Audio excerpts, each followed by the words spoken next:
Welcome. Today, I am pleased to be talking with Carolyn Adams of Hang-Ups Jewelry Designs. Thank you so much, Carolyn, for coming on the podcast. My pleasure. So good to have you. So, Carolyn, can you let our listeners and now our viewers know a little bit about yourself and Hang-Ups Jewelry and how that got started? Okay, well, I'll tell you what Hangups is first, and then maybe I'll go backwards and tell you a Mhm. little bit about how it started. But at Hangups, we make jewelry from instruments. So they're all recycled, so retired. We like to call them retired instruments. So we work very closely with a nonprofit called Band of Angels. They're located out of Kansas City. But they ship instruments everywhere. Then they do take donations, financial and instrument donations. So they do instrument drives with the public and collect all these beautiful neglected instruments from people, and then they clean them up and they give them to kids in need.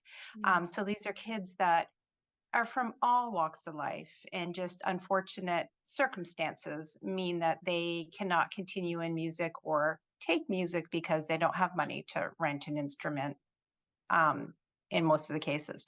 So they give the instruments to these kids, and they also, the money that we donate towards goes towards scholarships for music camps in the summer.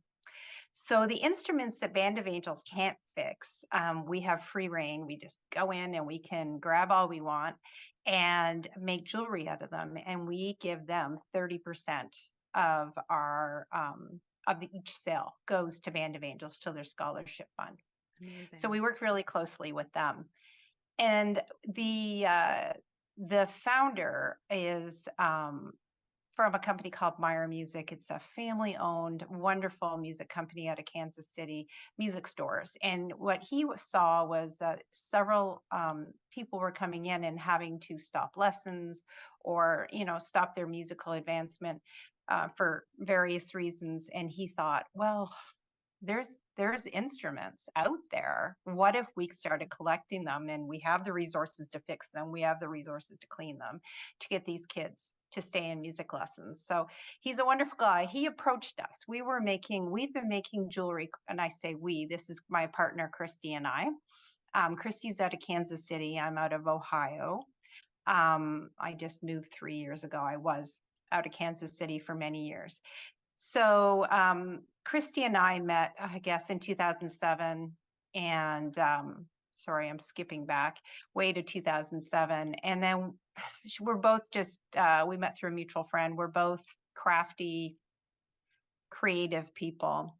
And one day she said, "Hey, do you want to take a soldering class?" So you take like two little pieces of glass and you put in like a picture or paper or whatever you love, flowers if you want, and you solder the edges. And we started doing that. Mhm. And it became kind of obsessive when we had a whole lot. And a friend said, "Hey, you should do a craft show." And um, we did. And we made $120. And we thought, wow. I'm like, this is it. We made $120. We were so excited. And it just kind of evolved from there. We took some wire wrapping classes, and then we started using, we loved the green movement. So we started using anything we could find, from chandelier crystals to silverware, typewriter keys, buttons, anything you could think of. So, and repurposing into our jewelry.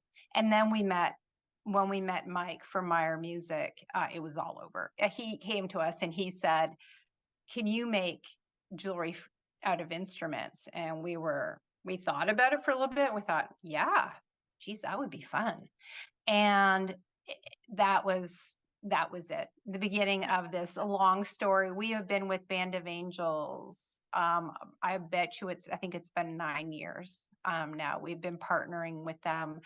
um, we've given we did a tally about a year ago when we were at 34,000 that we had donated so far to them. So we're very, very proud of that. The passion that we have for their organization makes our jobs, and I won't even say jobs because, I mean, geez, I get to make jewelry for a living. It's not a job. It's fun, but it really our passion for, because we see these Mhm. kids that benefit from this program. One of the first girls that went through the program, this is several years ago now, they gave her a trumpet, and she ended up getting a full ride scholarship to university. Now she might Amazing. not have even gone to university, and she ended up with a full ride scholarship. So it's really easy Yeah. to work with these people and to feel passionate about what we do. Yeah, it sounds like a life-changing organization. That's amazing. So Mhm. you make jewelry, and now not just jewelry. I know you've got Christmas ornaments and tie clips and all sorts of things. Can you tell Yeah. us some more about what you're making? And also, do you mind showing us a few pieces? Sure, sure. Mm. It's always kind of fun, and I know you didn't ask this, but it's really fun to talk about the tools we have. And it's evolved over the years as we've found out what tools work best. Because think of cutting a guitar up, or a cello, or as I spent last week cutting up a tuba. Oh, wow. So how do you cut those instruments up? So it's really fun. Like the whole process is really fun. We're to the point where we see things. So I'll look at a tuba and I'll be like, "Ooh, you see that little piece? I'm going to show you a really fun piece from a tuba." So it's from the pipe that goes to the mouthpiece on the tuba. And I did it as a unisex necklace because I made my son put it on. And although he's not much of a jewelry person, it looks really good on him. Um, can you see it? Yeah, I It's can. really hard. So that is the pipe that Yeah. goes to the mouthpiece. So I just cut that off. It's heavy.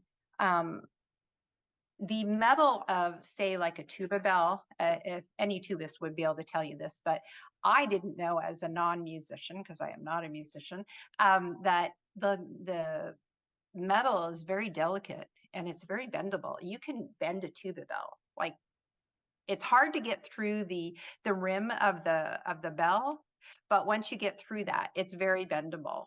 So I guess they have to be Didn't know very that. careful. Their instruments. Yeah, I didn't know that either.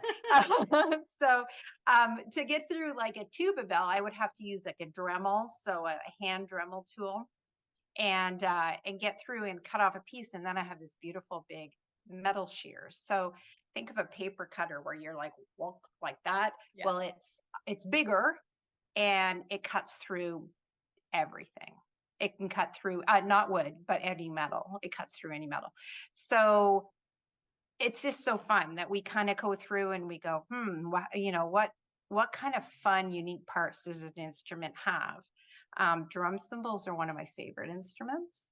And I just made these little earrings yesterday. I don't know if you can really see, but Oh, those are great. thank you. I'm feeling very geometric this week. So I've done everything's been this is drum cymbal as well. It's a necklace.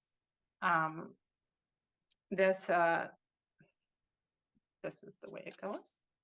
I don't know if you can see it. Ooh, It's just like triangles, and I yes. mounted them together. But is it clear to Mhm. you? Yeah. Okay. Um so I've been having a lot of fun with that. We use the wood instruments too. This is a little I made this yesterday, and I was just feeling I was loving still the geometrics, but I was feeling like I was missing the boho a little bit. So that is Ooh, violin or viola string. Unless okay. it comes directly off the instrument, it usually just comes to me, and um, Yeah. I get little pieces of it. But we usually get our instruments in wholes. So as we cut them Okay. up, what we're cutting up. Mhm. So that's kind of fun. We use for our wood, we cut wood with a scroll saw Mhm. and a Dremel. And a scroll saw is like it's a nice. You can do like shifty little patterns and stuff, And my drill press is one of my favorite. It's just like you just lower it and you're drilling. It's real straight into a piece, and we have reciprocating straw saws, and our sanders. Yeah. Big girl tools. Tools are fun. Totally. That's Yeah. awesome. That's so cool. And so Men's pieces do too, people if you want to send see. you? Oh, yes, They please. do sometimes. These are cufflinks. These are drum cymbal cufflinks. I love it. Yeah. So I had, oh, I showed you the men's necklace already. Sometimes people send us their instruments. If they want it for like, usually I try to suggest if they have like a clarinet, and we were just talking about the clarinet Mhm. off air a minute ago, but if they had like a clarinet and it was their parents and they really want to do something with it, I would almost like, I'm not going to discourage them, like get a piece of clarinet jewelry, but a beautiful big clarinet, you can do something like make a lamp with it. And then you have your parents, your mom, your dad's beautiful clarinet intact. So I will, if they really want jewelry, make stuff out of them, but sometimes I'll just do an alternative suggestion. I get so many instruments from Band of Angels that unless they truly don't want it anymore, and that does happen, they donate it to us because they love the whole concept. And we also have, I should mention, an amazing friendship with Fox Products. Fox Products is out of they're near my brain is not working right now. Indiana, Fort Wayne. They're near Fort Yeah. Wayne, Indiana, close by. And they make double reed instruments. So, meaning the oboe, the bassoon, and English horn. And we met them at a trade show a few years ago, and they generously send us their like dud pieces, the pieces that aren't good enough to go into their gorgeous jewelry. So, this is all like high end, hasn't been used. It's gorgeous pieces, and they send us these big boxes of pieces to use. So we have like a steady supply of just about every instrument. We've we've had euphonium keys, but we've never had a euphonium. We've never had a sousaphone, but we've had the keys. But we have most instruments.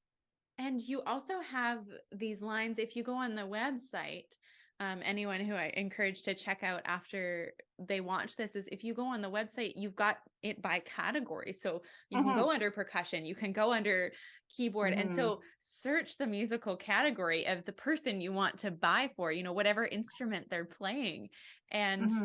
and you can give a really unique gift through that. Right.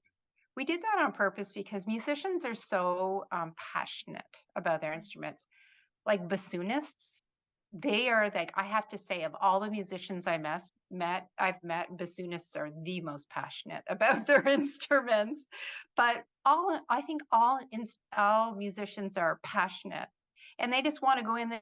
They don't necessarily want to browse. We probably have 320 listings on our website. They don't want to browse 320 listings. They just want to see their instruments. So we tried to make it as easy as possible. I love that. It's a unique idea because you're not going by necklaces or earrings, but it's Yeah. it's by instrument. Yeah, Yeah, right. that's great. Can you tell us about some of the other uh, favorite pieces that you have in the shop? Oh gosh, so many favorite pieces. So I just got a box last week or a week and a half ago from Fox Products. So I always get really excited. And I had never received these as part of a shipment before, but this is like a ring on an English horn. It's off of an Yes. English horn. And it is so cool. It's big. Like it's Yes. big. Yeah. And we just put a little bling bling in there, and I made a long necklace because I put it on myself as a short necklace, and I'm like, it's really bold, maybe a bit Right. bold for Yeah. me. Yeah. Some people love statement, but this is really like, I get really excited when there's a new piece we haven't seen before, or I get really excited when I get in a mood to any kind of fresh ideas. I went to a bead expo last week. We buy all our beads from trade shows. Mhm. We try not to go to the big box craft stores. We don't ever want people looking at our stuff and going, "Oh, I saw that at Michael's," Right. Yeah. you know. And the bead expos, not only is it wholesale for us because we have a store, but it's just really unique stuff. So I'm really excited this week about my new beads as well, which is, I know, nerdy, but it's not. It's not for me. It's You really know excited what? about my shiny pieces and my my being.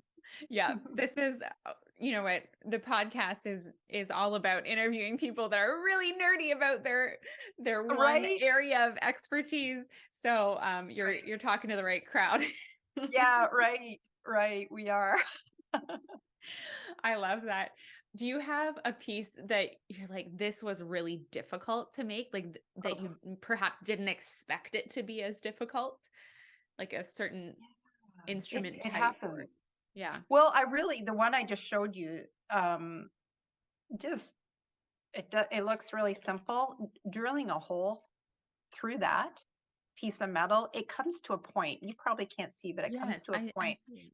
Yeah. So, even with a center punch, it's really hard to do a hole this way on this kind of angle. And then I get in there and the metal is super hard. Mm. Um, so sometimes we get there and it seems like a really good idea, but the whatever we're cutting is really hard. So an upright bass fingerboard, Oh, incredibly hard to cut. It's rosewood or ebony, usually very, very, very strong wood. So even with our sharpest saws, it is so hard to cut. But when you finish that, I don't have it beside me right now, but I have a tie clip made from an upright bass fingerboard. I just love running my fingers along it. It's the most silky, smooth wood. It's just so beautiful, but it's a lot of work to get there. So right. often for us, it's like it's not the intricacy. It can be the intricacy of the beading work and whatnot, but it's awesome. Often figuring out how to get through the instrument or how to disassemble it. It's easy to take keys off. We have little Mhm. like eyeglasses kind of sets Yeah. for you just unscrew screws, give it a shake, and they should come off. If they don't, we use our Dremels. It's not so much that, it's like figuring out how to use certain pieces. Like, Mm. how can we use that? Because we like to recycle as much as the instrument as we Yeah. can. We're keeping stuff out of landfills. We're using as much as we possibly can. Mhm. And I think that's so important because you want it to be ethically sourced, you want it to be eco-friendly, Hmm. and you're giving an instrument a new life, right? Yeah, That can't be used in another way. You're figuring out a new way, in its original yeah. intent, you're figuring out a new way to use it. And I think that's really important. I think it's really special too. I mean, I think about if someone's wearing their, the keys of their mother's organ or something, right? Like Mhm. that can be something that's just Yes. so special for families, for people to carry around. And Yes. it's also very unique. Yeah, yeah, we love it. Thank you. It's just working with musicians is so special. Um, I've learned so much over the years. My kids I have a second, my oldest is the second year of university and my youngest is in his second to last year of high school. So I've been doing this we've been doing this for 11 years now. And I have learned so much about raising my kids through these musical mentors that we have met through the years, educators, um, through the different levels of education, through the trade shows and stuff, and great advice. And both my kids are musicians, Yeah. serious musicians. They're Yeah. very good. My oldest son he's um, working on his Bachelor of Arts in music, but with a concentration of composition. Mm. So my younger one is a marching band kid, and when you're in Ohio, marching band is It's serious. a big deal. Yes, Oh my it is a God. really big deal. So much fun. They do the kind of marching band where they take dance breaks and it's Yeah. like they do like really fun music. It's not the serious kind of traditional marching band, but he does that and he's a pianist and he's a vocalist. And my kids are these fabulous musicians. And I really feel like the people I've met, these musicians, these amazing music educators that I've met and formed relationships with throughout the years have helped me guide my kids on this journey. Mhm. So we love our customers, and our customers are normally, they're musicians, they're educators. That's so great. Well, Mhm. Carolyn, can you tell our audience where they can find out more about your company and the work that you do, and also where they can purchase these amazing pieces? Well, I guess the best place to find us is online. We're at hangupsjewelry.com. And so that's our store. We are located in a couple of stores. Wonderful. We pared that back during COVID. Yeah. Obviously, a lot of things changed. So we're only in two stores right now. Um, we were in several symphonies and et cetera, but we pared it down to two eco-friendly stores. One's in Kansas City, and it's called Green Utopia, and the one here in Ohio is called Green Haven Living, and it's in Westerville, Ohio. So if you're in those areas, any of your listeners, they can find it there. But the best place probably to find us is online and at some music educator shows in the U.S. So, Wonderful. And you are also on Instagram as well. So oh that's yeah, actually where sorry, I found you is it? originally. And it was suggested to me according to some of the people that I follow. So thank you, Instagram I love algorithm. it. Yeah, right. So yeah, we're on Instagram, Hang Ups Jewelry. We're on, as I like to say, because it drives my kids crazy, the TikTok. We're on the TikTok with all the millennials and the X, whatever our kids are. I can never get it right. What generation? Jenner Uh, X and Z, I guess. yeah, yeah, Gen X's and Gen Zers. So, and we are on Pinterest, all Hang Ups Jewelry, Facebook, everything's all Hang Ups Jewelry. Wonderful. So I will link all of that. And thank you so much for coming on. Oh, my pleasure. Thank you for having me.